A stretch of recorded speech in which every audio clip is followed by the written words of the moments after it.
Hello everybody, this is Mr. Jones, and this lesson is about imagery, literal and figurative. I should begin by saying that this presentation is very much geared for high school juniors, and the assumption is that most of my 11th graders are familiar or have heard of most of the terms that we're going to be talking about today.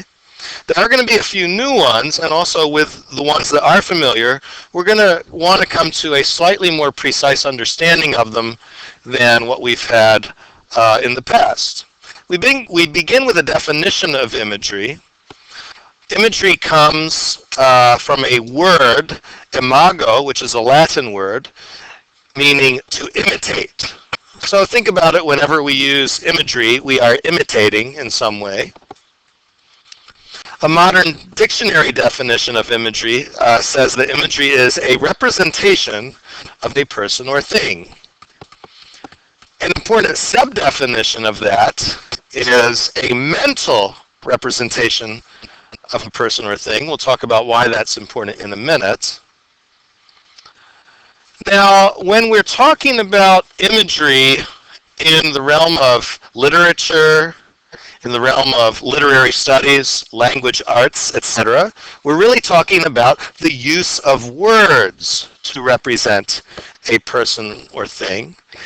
And in terms of the sub-definition we just looked at, whenever we use words to represent a person or thing, the idea is that these words are creating mental images. So in other words, if we're reading a novel with really good imagery,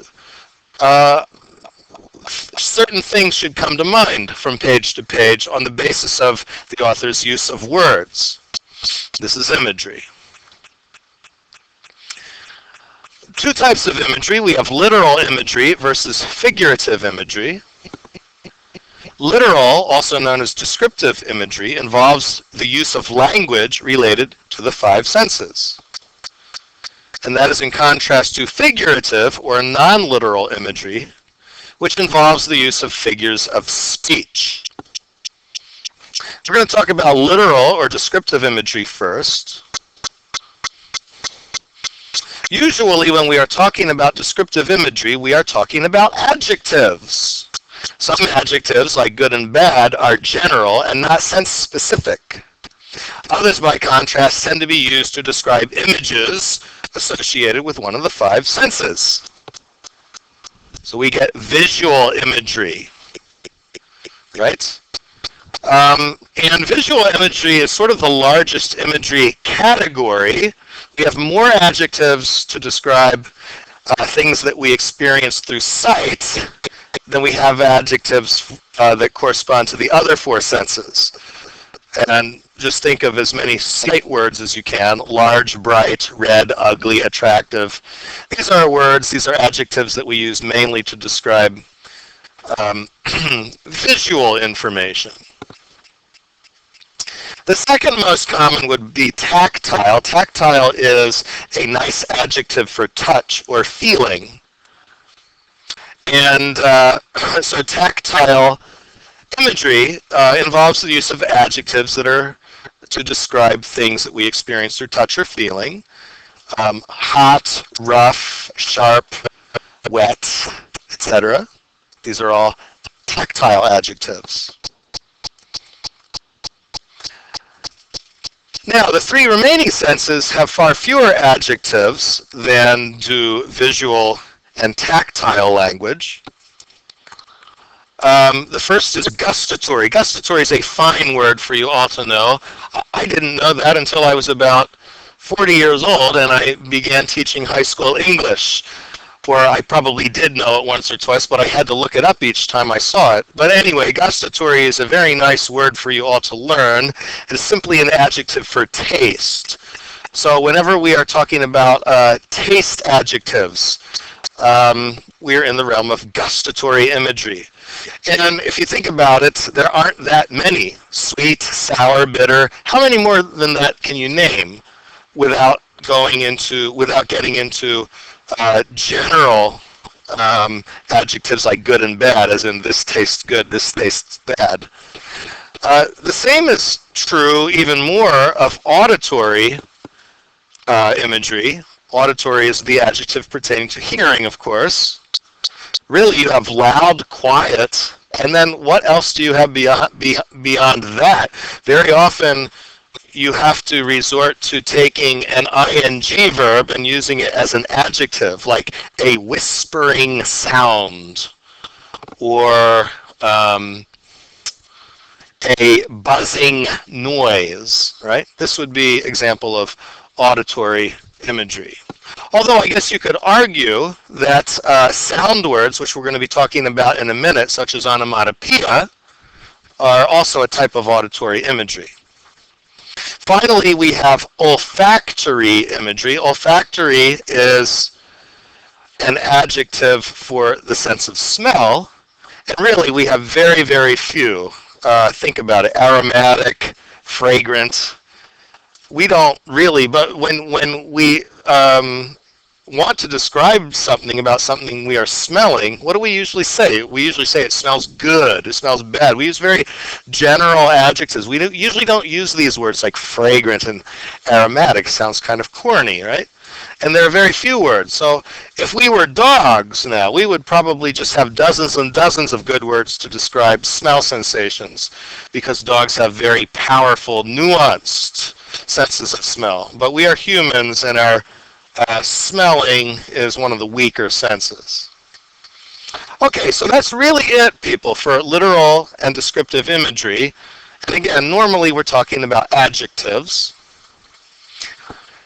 From here, we move on to figurative or non-literal imagery. In other words, the figures of speech, all of those things that you've learned about since you were in elementary school and that we're going to be reviewing or learning for the first time in what follows. And we begin with onomatopoeia. I'd like to say that this presentation is sort of ordered from easiest to get, and probably the ones that students tend to remember the most readily, to the newer ones and the ones that might be a little harder to get. Onomatopoeia may be the hardest to spell, but it's sort of the easiest to get, and it's the one that everybody knows. If I were to ask you all, if you were here for a definition, you would probably tell me sound words, and that's fine for a simple definition. Just a little fact here, onomatopoeia does derive from a Greek word meaning making names or words. The word in ancient languages, by the way, for name and for word is generally the same, and onoma means both name and word. Poieia means making. In any case, people, a better definition, if we want to get a little bit more precise with our language, would be onomatopoeia as the use of words that are sound imitations of the things they represent. And for some examples, we have animal sounds. Think of any you want. Moo, chirp, roar, quack, whatever. And then we have other sounds. Bam, pow, buzz, kaboom, pop. You could name dozens if you really worked on it. So, on to the next pair. We have personification and apostrophe. Now, personification is familiar to most of you. Apostrophe probably is not. And the reason I'm covering these together is that apostrophe very often is a type of personification. And we'll cover personification first. If I were to ask you, you would probably tell me that personification is something like giving human traits to animals or inanimate objects. I like to use slightly more precise dictionary language, and so I'm going to say that personification is the attribution of human traits to animals or inanimate objects. In other words, we are attributing human traits. We are suggesting that animals and inanimate objects may have these traits. Some examples, Aesop's fables and other stories about talking animals. Whenever animals are talking in Disney movies, that's personification.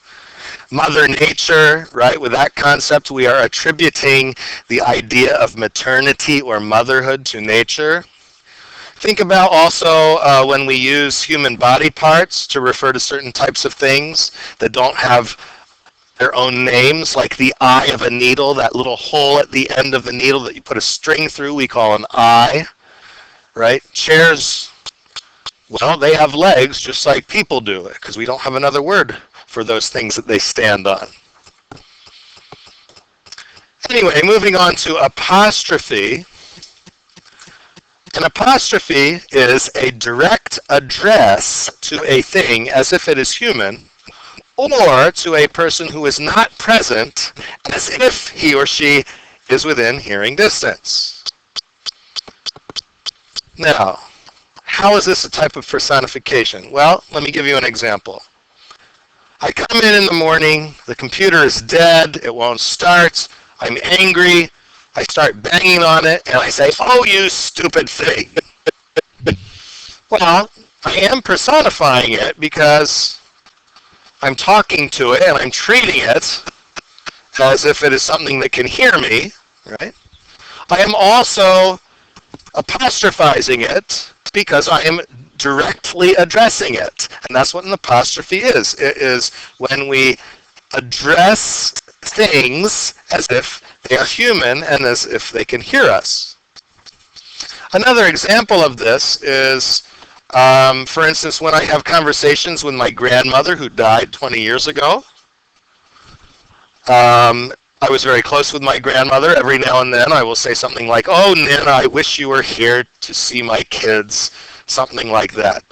I am addressing her, and that is what we call an apostrophe. Now that last kind is not really a personification because my grandmother was indeed a person.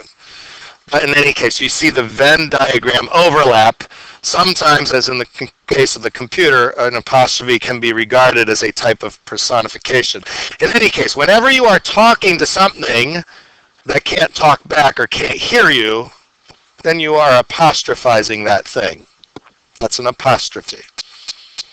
Now, moving on to hyperbole. And never say hyperbole if you want to impress your friends, because the correct pronunciation is hyperbole. Most of you know that hyperbole is a fancy literary word for exaggeration. It's not quite the same thing as exaggeration, though. In this sentence, I've told you about 100,000 times. That's a very obvious hyperbole, and we can often identify hyperboles whenever you see this very use of impossibly big numbers, because you've never told anybody anything 100,000 times. Humans just don't have long enough lives to do that. So that's an exaggeration. It's a hyperbole. But what I want to tell you is that not all exaggerations are hyperboles. For instance, children will exaggerate things all the time without knowing that they're exaggerating, right? If you are exaggerating something without knowing that you're doing so, that's not hyperbole. Hyperbole is when we are using exaggeration to make a point. For instance, in that sentence that I've written above, I told you about 100,000 times. What's the point I'm trying to make? The point I'm trying to make is, why do I have to tell you this again? I've told you so many times, you should understand this by now, right? That's hyperbole. Moving on to simile and metaphor. Most of you guys are familiar with these two terms. I'm covering them together, and I can suspect that you know why, because you've had them in classes where they've been covered together before. Some common definitions. If I were to ask you what is a simile, doubtless you would all say it's a comparison using like or as. And if I were to ask you about a metaphor, you might say it's a comparison not using like or as. But if you were a little bit more precise, you might say it's a direct comparison without intervening words, such as like and as, which is a little bit more subtle than just saying it that is a comparison without like or as. A couple notes here. First thing, a lot of people would say that a simile is actually a type of metaphor. It's just a type of metaphor where we're getting we're honing in on a precise feeling of it, using like or as. Um, Other people would say that not all comparisons are similes. But actually, everybody would say this. This statement here, a crocodile is like an alligator. This is a literally true statement. All right, that is not a simile because it's literally true. A crocodile is like an alligator. So the point here is that when it's a simile, it should be between a comparison between two things that are normally regarded as different rather than similar. Finally, note 3, going back to that definition up above of metaphor as a direct comparison, what I would like to say is that it's really not a direct comparison. It's more of a statement of equivalence. Right? I like to think of a metaphor as a statement of equivalence. And I don't even like to bring up the whole thing about like or as. Think about these two statements, religious statements. The common Christian metaphor, God is love. Well, let's say that you threw a like in there. God is like love. Those two statements are very different. And you throw the like in, and it sort of, well, it waters down the effect a little bit. So what I would like to say is that in the statement, God is love, we are equating God with love. We're saying that they are equal to each other at some level, whereas that's not really going on in a simile like God is like love. So that's just what I want you to consider this year. You've been growing up hearing about similes and metaphors all your life, and I'd just like you to think about how they are different this year. And when we encounter a simile, you might want to think, why is the author using a simile rather than a metaphor, and vice versa? Because they are very different. Oxymoron. This is a fun one. Most of you should know what an oxymoron is, I believe. Oxymoron literally means genius idiot. You probably all know that moron means idiot, but I'll bet you didn't know that oxy means genius. That's another Greek word. And the definition is, it's a two-word phrase in which the two words are literal opposites. My personal favorite oxymoron, your dog is pretty ugly. Pretty and ugly are literal opposites. Put them together, you create a new meaning. And just for another example, I don't want to give all of my oxymoron examples away because you're going to have to think of some of your own. And also, I'm going to need to save some for a quiz. But there was a popular movie of the 1970s called Little Big Man. And that, of course, is an oxymoronic title. Moving on to rhetorical question. This is something you're also all familiar with. Common definition, a question for which an answer is not expected. I'd like you to think a little bit deeper than that, though, because if you take it one step further, in fact, a rhetorical question is actually a statement in the form of a question. We are always making a statement when we use a rhetorical question. For instance, if I say to you, oh, look at that, there's a typo there. I meant to type, when is this going to stop? Not what is this going to stop? When is this going to stop? What am I really saying when I make a rhetorical question like that? I'm really saying, this has been going on for far too long. And if you answer me, it's going to stop tomorrow, then I'm going to think you're either not too swift on the one hand, or I'm going to think you're being smart aleck, and I'm going to get angry, right? So, really, a rhetorical question is a statement in the form of a question. Euphemism, guys, this should be new to most of you. It generally is in 11th grade. This is a very good word, very good figure of speech to add to your collection.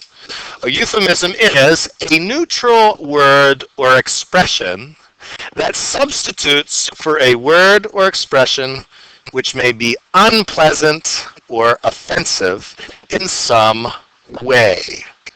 Now, two examples I like to give. The first one is this word bathroom. I don't know if you knew this, but bathroom is very American, right? You go to Great Britain and they don't use this word bathroom. In fact, British people will often make fun of Americans. They will say things like, you know, that room that you just said that you were going to use the bathroom, there isn't a bath in there. There's only a toilet. So why don't you just call it a toilet room? And so the British might say that the American use of the word bathroom is euphemistic. We don't want to say we're going to a room with a toilet. It's too much information for us as Americans. So often things like this will point to basic subtle cultural differences, especially when we're comparing British English with American English. And then a very common example for euphemism is when we say, my grandmother passed away in 1994, rather than my grandmother died in 1994. Dying is an unpleasant human reality, and we use pass away to soften the blow a little bit. So it's a euphemism for die. Irony, guys. Irony is a big topic. Most of you have an idea what it is. We're going to talk about three types. The first is verbal irony, also known as sarcasm. Verbal irony is a statement in which the intended meaning is opposite to the literal meanings of the words used. For instance, whenever you say to somebody with this kind of a tone, oh, good job. Well, somebody says that to you in that kind of a tone, you know that you've not done something good. You've done something bad. In other words, the person is saying something, the person is literally saying something that he intends as the opposite. That didn't make any sense, but you know what I mean. It's the word good here is opposite of the intended meaning bad. That's what I mean. Situational irony is a situation in which the outcome is opposite to what would be expected given the circumstances. My favorite example of situational irony is when a vegetarian goes to work for a butcher. That's ironic. Why? Well, what is the outcome? The outcome is that this person is working for a butcher. What are the circumstances? The circumstances are, well, she's a vegetarian. She eats vegetables. She doesn't eat meat. What would be expected given these circumstances? Well, we would expect a vegetarian to work in maybe like, I don't know, like a Whole Foods store or an herb shop. We certainly wouldn't expect a vegetarian to work for a butcher. So that's situational irony. The third type of irony, this is a little bit more specific than the first two, specific to literature. This is dramatic irony. This is when the audience or the reader knows something that the characters in the book, play, movie, etc. do not know. We will be looking at examples of this as we go through this year. Think of the classic horror movie scene, right? We see the killer standing behind the door with an axe or something. The victim over there watching TV does not see the killer. That's dramatic irony. When we know something is happening that a character in the narrative does not know.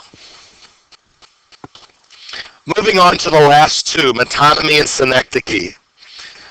These are the ones that are definitely unfamiliar, I believe, to you guys as high school juniors. We put them together because they are very much related. And also, a lot of English teachers will just use the term MS for short. Very often, you can get into arguments as to whether a metonymy is a synecdoche and vice versa. We're going to define synecdoche first here. Definition of synecdoche is a substitution of part of something for the whole thing. Right? Think of the example, give me a hand, please. Well, whenever we say to somebody, give me a hand, we are actually asking for the other person's help.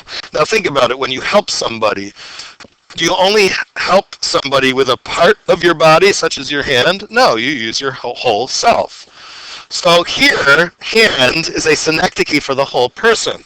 Because, once again, when we help somebody, we use our whole person, not just our hand. Okay, now a synecdoche is a type of metonymy, right? And I introduced synecdoche first because it's more specific. Metonymy is more general. Now we get in the more general definition of what metonymy is. A metonymy is a substitution of one thing for another thing with which it is associated. Let's look at an example for metonymy. The sentence, the Army called out its top guns. Well, when I make this sentence, the Army called out its top guns, you guys immediately realize that the Army is calling not on this inanimate shooting object, it's calling on the people that hold them, which are soldiers, right? So we can say that guns is a metonymy for soldiers, with which guns are associated because they are what soldiers carry. All right, so metonymy, once again, is a substitution for one thing, in this case guns, for another thing with which it is associated. In this case, soldiers, once again, because soldiers carry guns. Now, going back to synecdoche, why is a synecdoche a type of metonymy? Well, again, the principle here is association.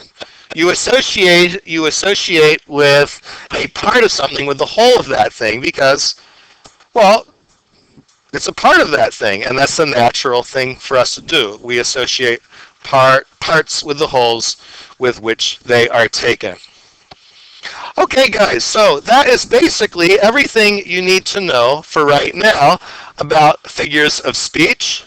I hope you've enjoyed this presentation. Please feel free to come back and refer to it whenever you need to. Over and out. This is Mr. Jones.